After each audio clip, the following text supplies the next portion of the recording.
Well, thank you. Thank you very much. It's great to be with you. It's great to be back. And what I'd like to start with is saying thank you and helping with the re-election. I'm proud to be back with you.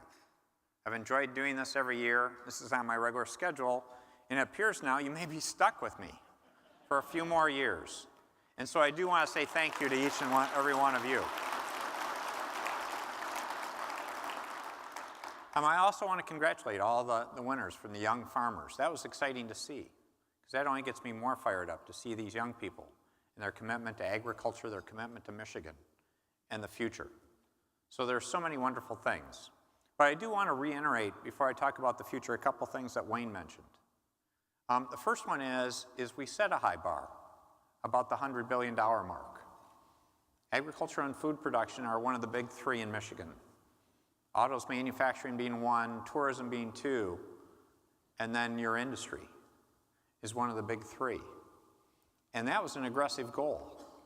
And you need to give yourselves a big shout out, a big round of applause for passing the $100 billion mark. Thank you.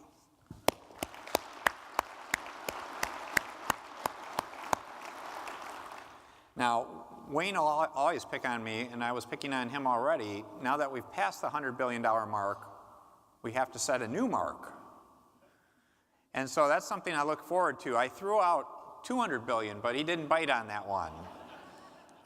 But it's something that's exciting to see, how we're setting new records, doing new wonderful things to make things truly happen. The same thing would be true of MEAP. That was an aspiration to say, how do you get to 5,000 MEAP verified situations across the state of Michigan? We're halfway there, folks. We're going to get there, and we're going to raise that goal, because that's the right thing for our state. So it's great to see the success and partnership that we're doing together. The good part, though, I can tell you is, just as we've talked about some of the things that have happened, I believe the future is even brighter. There's more opportunity ahead of us. And we're being a great role model for what all the state needs to do. It's not about talking about where we disagree. It's about making sure where we agree, we do it the best in the world. And I want to thank you for that. And one of the illustrations I like to use is the policy book. The hard work you do to come up with these policies. Because I know when you vote on each and every one, and you have the best process I know of any organization in the state, that I know it's not unanimous on each and every policy. But you make it work, and you work together, and you support that. So you should be really proud of what you accomplish when you do the work at these meetings. It does make a difference. Now, with respect to Michigan's future, again, I said it's very bright. A few priorities that we can really focus in on. I'm going to talk about 2 or 3 statewide ones, and then talk about agriculture specifically. Statewide, very top priority is fixing a national problem. A few decades ago, we messed up badly in our country, and we're continuing to pay a price for that. And what was that? Well, you can see I have a little snow on top, so I've been around for a while. Back when I was in high school, about lunchtime, about half the class would go off to vo-ed. Half the class would stay. And we were all doing honorable, respectable things. At the end of the day, we'd all get together, we'd do band, we'd do sports together, we'd do all these things together. And we had a track that really allowed people to go on a vocational track or a university track. Well, we made a decision in our country that we all needed more training, more education. And what we did is essentially we put too much emphasis on the university track. We told almost everyone they should go down that track. And we didn't put an equal emphasis on career tech education. That was pretty dumb, to be blunt. And so what you're going to find in our country now, it's already showing up in Michigan, is we have a lack of skilled tradespeople. People that have that additional vocational training, that additional career training to be successful. It's going to become a crisis. It already is in some areas, some geographies, and some industries in our state. It's a national problem. And it's a huge opportunity, though. To the degree it's a problem, it's also an opportunity. Because literally in our state, we have tens of thousands of great, well-paying jobs out there that people could have today if they had the right training. And we've already started this process, but the commitment I've made and the commitment we'll follow through on, is I want Michigan to be #1 in the country at creating the best career tech ed track there is. The state that does the best at that is going to have a competitive economic advantage over the rest of the country. It will truly make a difference in terms of being the place where people will want to locate their business, actually may have to locate their business to have the resources they need to be successful. So that's priority #1, is we're going to make career tech ed a tremendous priority. And when I talk to people, I actually talk about agriculture in that discussion, because that surprises people. Because when I talk about career tech ed, everyone knows welder, plumber, electrician, and they define those as the career trades. But what most people don't understand is if you're on the manufacturing production floor today, in almost any plant, in almost any capacity in a plant, you're a skilled tradesperson. And literally what I also tell them right after that is if you're out there driving a $250,000 tractor or a $500,000 combine, you're a skilled tradesperson. You have to have the right training and background to be successful in this environment. And so that's something, regardless of field or background, we need to emphasize, and we need to create more opportunity to go with that. So that's a top priority, and we will be the best at that. That's about more and better jobs. But now let me link it to our education system, because that's a top priority, to continue to improve our educational system. Career tech ed is a big part of that, and we can work that. But other ways we can work it is also tied into the university track or the career tech ed track. Because again, I'm never going to discourage anyone from getting a university degree. That's a decision people should make. Which tracks is best for you? But what we can do is work on how do we be more efficient in terms of cost structures for those tracks. One of the things I want to emphasize more and more is something called dual enrollment, where literally people can get college credit either at a community college or a university while they're still in high school. College costs too much. One of the great innovations we can bring that cost down is by doing more dual enrollment. And that works, folks. I'll give you one simple illustration I'm proud of. Just a few months ago, I got my associate's degree. I only had 3 degrees from the University of Michigan, so I went out and got my associate's degree. Why did I do that? Because when I was back in high school, I started taking community college classes at Kellogg Community College. I didn't get credit for it in high school, though. That wasn't right. I actually took college in government before I took college in high school. I was lucky enough to get an A. Paid off later in my life. But that shouldn't happen. So we had to build a better system of dealing with that. So we have. Now you can get credit in both. And so I wanted to show how important an associate's degree is. So actually, it was great. Kellogg Community College actually took some of my university credit hours and said they could give me an associate's degree. That was important. That's the kind of innovation we can do. So instead of worrying about whether you're in a school district or a community college, let's bring down college costs. Because if you can get a year of college done while you're still in high school, how much have you saved? You've saved 25% on a bachelor's degree, or you've saved 50% on an associate's degree. That's the best value you're going to get. The third area I want to talk about was good government. We've done something special over the last 4 years. We're going to keep it up. And it's obvious for you. If you're a farmer, you're fiscally responsible. Well, as government, that wasn't always true, folks. And we can improve that, and we have. So over the last 4 years, we've done the fastest budgets in the last 30 years. We've done them structurally balanced. We're going to keep that up. We're going to also look at something, though, that was overlooked too much, about paying our debt. Essentially, in government, too often, we have essentially the equivalent of a mortgage that we forget you have to make payments on, or you only make the minimum payment. That's not how you're successful. So we did reforms on our long-term debts already in the state of Michigan. We brought them down by 1/3, by billions of dollars. And in addition to that, I'm really proud to say, if you want a really cool job in Michigan, you should run for governor in 2038. Why 2038? Because that's when we'll have the equivalent of our mortgage burning party. We'll pay off the legacy long-term debt of the state of Michigan. How many jurisdictions, how many places, governments in the country can tell you how much they owe, let alone you have a payment plan that can work? Let's keep it up. That's being responsible. That's a priority. So those are some general ones. In ag, it's continuing a lot of what we've been doing, but we're going to do it even better. And continuing emphasis. I call it the big three in terms of the things I like to support in ag. First of all, it's about research and development and innovation. Again, we've got Michigan State University, one of the true gems of the world in terms of education.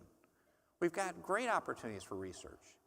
We've come up with new ways to do innovation grants to help agricultural ideas be born and grow in our state.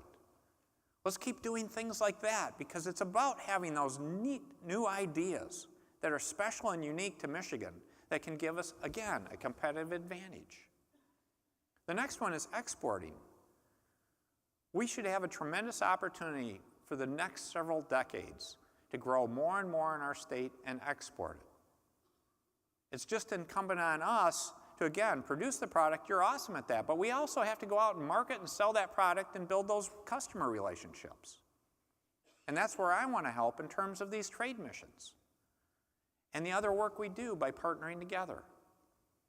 It's paying off, folks. I just came back from China. Got back on the Wednesday night before Thanksgiving. And I've made 4 trips in 4 years to China alone. Huge opportunities there to sell more product. You go to cities of 30 million people. 3 times the state of Michigan is a single city. They're hungry, folks. They want better food. It's our job to deliver. And the amazing part when I talk to them, they have no recognition or real understanding yet. It's still growing. Michigan is the second most diverse agricultural state in the nation. We grow tremendous stuff. I like to start off, I said, yeah, as governor, I had to learn about the ABCs, asparagus, blueberries, and cherries. We've got more and more opportunities to grow. Now, the third one ties into both those first two. You need to have innovation, and you need to have an export market. But I think one of the big home runs is the intersection is the third area is value-added processing. We need to do more value-added processing in the state of Michigan. We've got some great success stories already, but we can't stop. And there is no reason we cannot do more. It's just incumbent upon us as we find these markets, as we find these opportunities, as we do this innovation, let's do more value-added processing. It's straightforward. So let's make it happen. People like to complain about the winter here. If you're doing value-added processing, folks, we can be shipping stuff all year round. Let's turn it to a positive power. So those are 3 tremendous opportunities we have in ag, and we can keep that up. Again, let's continue other great things, meat verified, all these other wonderful things. But let's look at the intersection of all that, and there's a really bright future out there. Now, one thing I want to put kind of a capstone tying these concepts together. It was actually in your video. And I don't think many of you probably heard me tell this story on the campaign trail. But I started telling this story before I was campaigning because I really view it that way. If you look at the last 4 years, a lot of it was solving huge problems that had been there for decades, sometimes 50 years. Situations like Detroit. Detroit's the comeback city now, folks. We're turning around, and that's to the benefit of all of us. We're taking on these tough problems in the first 4 years. Now as we get these problems behind us, we can look towards the future and say it's not just about solving past problems, but now we can do things that other places haven't done yet. And what is it all about? It's about building a foundation. And the analogy I use when I talk about building a foundation was in that video, and it was when you showed that picture of that Centennial Farm. What we're doing in the last 4 years and the next 4 years is reinventing Michigan by building a strong foundation that I believe can last for 100 years or longer. And you should view it like a Centennial Farm because you're so proud when you are part of one of those things. That is something absolutely special that you should be proud of. But how do you start when you want to build that Centennial Farmhouse? You have to build the foundation. You have to clear the ground. You have to do all that tough work to get it ready, and that's what we've been doing. We've been getting the boulders out of the way, the stuff out of the way. We've been building that foundation. Isn't that exciting? It is in your hearts. You should feel that way. Because the funny part is, it's not something you're going to have a lot of people come up and say, isn't that great how you're building that foundation? Have you ever seen anyone win an award for building the best basement? People take it for granted, folks. But you can't build the rest of the house if you don't build the right foundation. If you mess that up, the rest of the house doesn't work.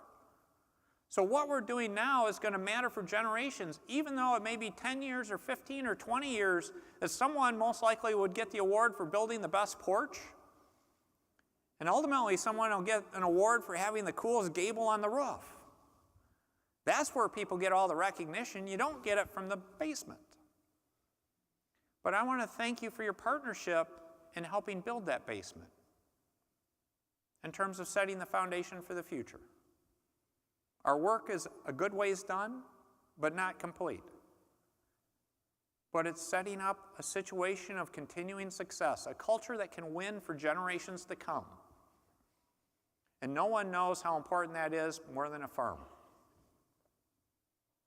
You can see it in the pride. When you saw those young farmers and you heard those videos, third generation, fourth generation farmer. That's what we're doing now with the reinvention of Michigan. That's why I view us as a big team of Michiganders.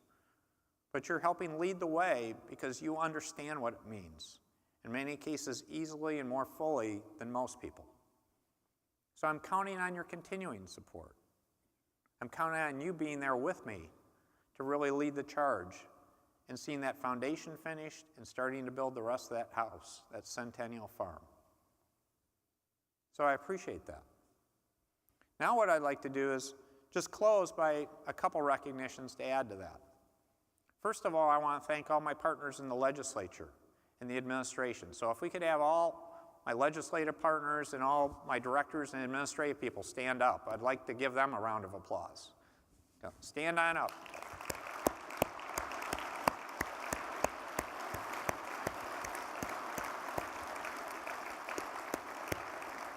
I am going to do a quick special shout out to Ed McBroom because he takes me on a tour of the UP State Fair to the dairy barn every year I go. Thank you, Ed.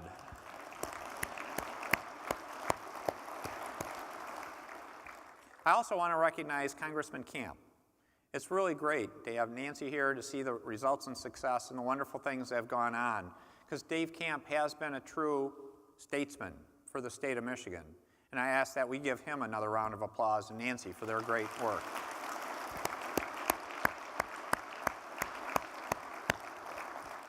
Now, the toughest thing I'm doing tonight is to actually do one more recognition. But to do that, I've got some helpers to come on out here and help me do this.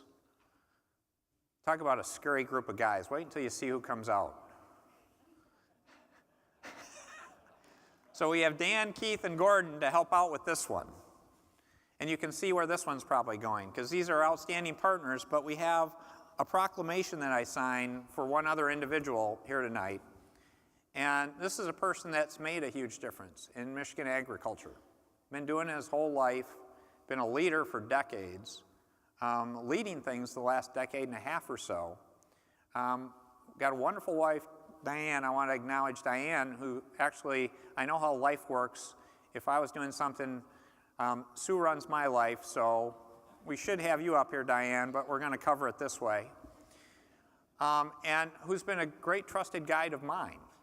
Because as Wayne talked, that was not my background, was agriculture. And I've learned a lot and grown a lot, I think. And Wayne's been my trusted guide and good friend during this process. So this is a tough moment to see that Wayne will be moving on. But I'd ask Wayne Wood to come on up and get this proclamation. So Wayne, come on up. These are good.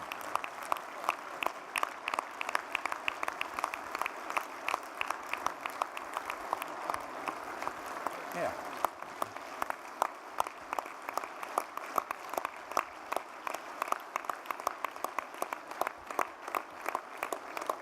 Thank you very much. This is really special. It's great. Well deserved.